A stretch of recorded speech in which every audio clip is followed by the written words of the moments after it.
and welcome to Sunless Sea. Now this is a game I've been playing for about a week now and been absolutely thoroughly enthralled in it. Like, I can't recommend this title enough at the moment. I'm not a story person for games that much. Yes, it's there. Yes, it makes a good foundation to have lore and all that blah blah. But I'm not one that actively seeks it out. I'm not one that can just be engaged by a story. But this game, it absorbs me like a good book. You know, those times where you're just sitting down and reading for hours and hours and hours, and the time just slowly melts away without you even realizing it. That's what Sunless Sea does for me. Now the game, it has that sort of steampunk vibe to it, that early London steampunk vibe in the 1800s with those interesting class mechanics, the deep dark underbelly of London, and also the haughty-taughty elite, I guess. But it's mixed up with that Lovecraft vibe, that sense of the unknown, that sense of mysterious dark terrors, and that's what the game is about, unraveling these dark terrors, exploring and unraveling these mysteries, reading these stories, engaging with the narrative.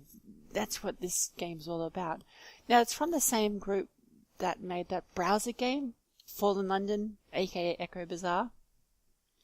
So it's much in the same vein, but they've added a lot of extra mechanics to it. They've basically made it more of a game, I guess. So you still have all these stories as you're looking at now. And that makes the foundation of the game. That's what draws you in. That's what keeps you playing. You want to find more stories. You want to unravel more mysteries. You want to make your choices and make your impact on the world while slowly growing your character. So this is it. So you make your choices through the story. It gives you more elements and tells you more about it. Gives you a few more choices. Up the road. Scary. Look down and see the Port Palmer stone like a toy and Rowan's like gravel. You've come far, but the volcano's cone still rears above you. Rest a little before you go to your last half mile. See, the entire thing, I think this is why I enjoy it so much, even not being much of a story and games person. They've done it so well. They just show a mastery over prose that you don't really see in games that often. They know their stories. They know the elements they're looking for. They've developed this over a long time with their previous products and brought it to Sunless Sea, as well as making it more engaging, creating a wealth of more stories there, and just having the element of being, this captain exploring the unknown gives them a great background to work at for that theme too, so you can create lots of really interesting stories there. And they just, you don't see writing like this that often. Yes, most games it's just a story, it's spoken, but you know that when it's spoken, that the writing wasn't that good to begin with. Yes, some games do bring that up, but not in the way Sunless Sea does. Let's keep going.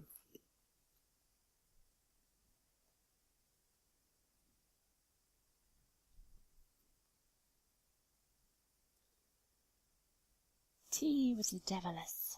Yeah, why not? See, all these choices, you can go either way, but they each have their impact. It might be good or it might be bad, or usually it's a bit of both. Let's go have tea with her.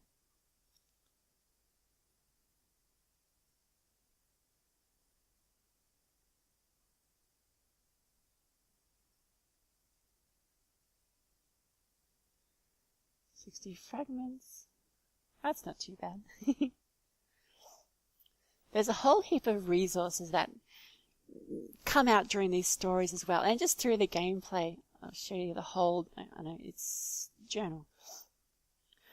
All these little things down here are little elements to use, little resources to use. I've got favors with a certain group, acquaintance with another group. There's your objectives that you're going for. And then you'll have, you might uncover certain stories about, out at sea, stories of terror and all those things. And you can use those as resources in a lot of these ports as well that unlock new story elements or maybe create a new branch from a story for you. So you're watching out for all these resources, using them where you think it's appropriate. It's a great background for it. And then you've got the other resources that guide your experiences as well up here. Iron and mirrors, pages, veils, hearts. And you get a lot of challenges during these missions, especially at these new ports. And depending on what your statistic is for it, will mean how hard it is. What's your probability of uncovering it, finishing it, And obviously if you fail those, it can be quite disastrous. You might lose crew members, you might gain more terror, be more afraid of everything. You might lose certain resources as well. And then you can also go back to them again and again, depending on your probabilities. So you might have to do it 3 times before you complete it. You don't have to, and that's a great thing as well. They give you those choices there. That's not just, this is our story, this is how we want to present it to you. It's all based on what you want to do at the time, and usually that depends on how far along you are, how far progressed you are, and whether you're actively prepared for that. Oh, we didn't get our port report. There we go. Those are another type of resource as well that you take back to London. You get a bit of gold for them, and that keeps you going quite well. Alright, dig amongst the ruins. And yeah, as you can see, most of these, they go either way. See, I was actually fortunate with that, but I gained terror and a few relics and supplies, which is good. Sometimes they'll go badly and you won't get anything but badness.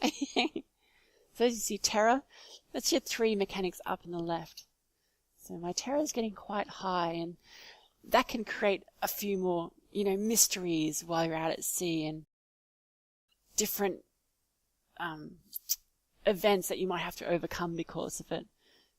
Food, and there's the fuel. I'm running out of supplies. Eek. I have to buy some here. That worked out well. Fill up.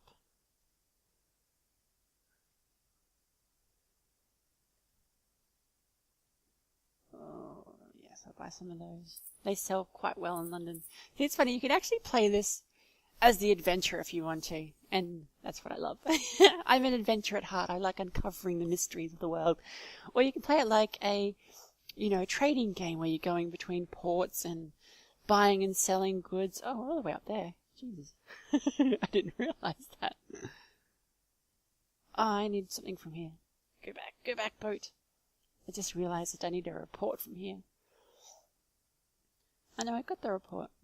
There was another town that was asking for a report from here. A town of demons. And they wanted to know what the Mountain of Doom was doing. Sounds good, I guess. Yeah, we did get that report. Okay, let's go. And yeah, this is the gameplay. It's just sailing around the ocean, unraveling these stories. Oh, no, I don't want to go near you. 300 health, and I only have 75. See, I'm quite early out in this game. I haven't progressed my character that much. I haven't built up my character. I haven't got new boats or new equipment just yet, so I'm a bit slower and a bit more cautious around everything. I know, it kind of adds to it as well.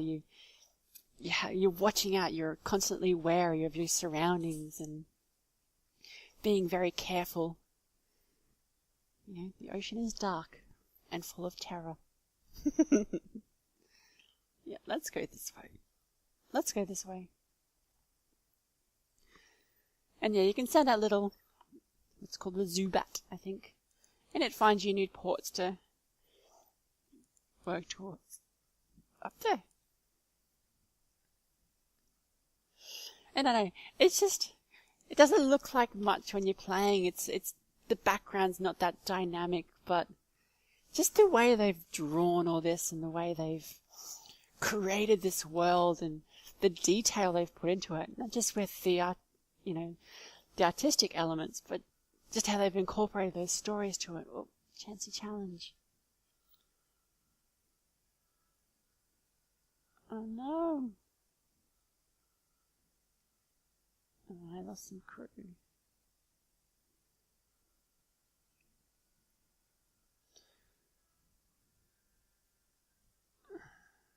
Alright, let's stop at port. See what we uncover here. Alright, let's eat here. We didn't do well because our hunger wasn't that high anyway. Gather intelligence. Awesome.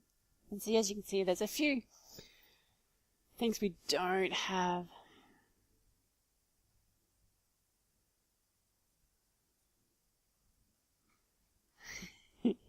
That means you're basically starving. So if you get here when your crew's starving, you have, I don't know, an extra element unlocked. And a lot of the ports will have those things too there. I have to go up and around. There's a whirly storm there. We'll have those elements that require certain resources to uncover and engage with. And because of that, this is one of those games where I'm actively using a notebook the entire time. I'm writing down little notes about, where the best places to trade certain items are. What, ports and islands want certain specific resources. Oh. Alright, we've got a good chance at this. Awesome, strange catch.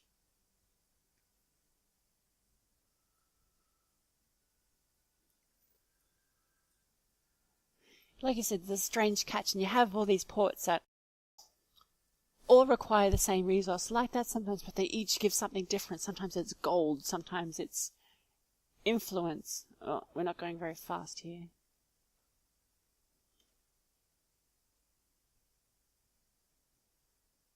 I think I'm stuck in the whirly storm.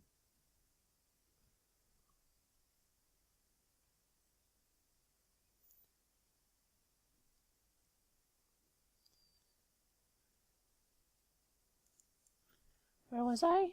Oh yeah, I'm at the top. Alright, we're through the storm. Now we can go faster. And there's just this whole hidden depth to the world that you're slowly unraveling. I love that. I'm an adventurer at the heart. I'm going to find out what's in here.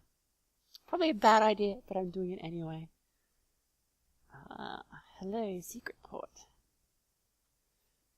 And you got a way to find ports and your little Zubat, but sometimes the ports don't come up with that. You've actually got to find them yourself. And I think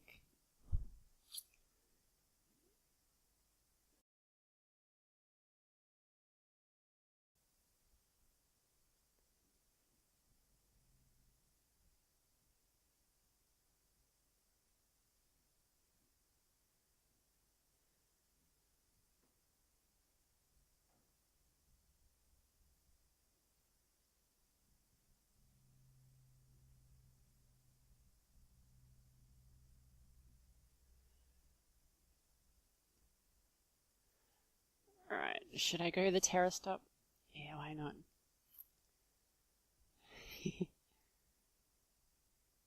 Probably not a good idea. 82 now. I'm going mad.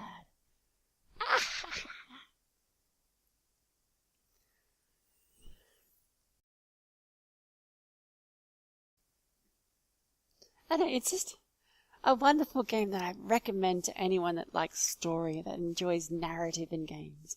And even if you don't like me and usually pass over it, it's done so well and it's incorporated so well into this game, and it becomes a part of it that you're constantly seeking out and being engaged by because of it. Like, that is the main element of this game, the narrative. There's a little bit of, combat, obviously a lot of exploring the ocean, that stuff, but it's the story.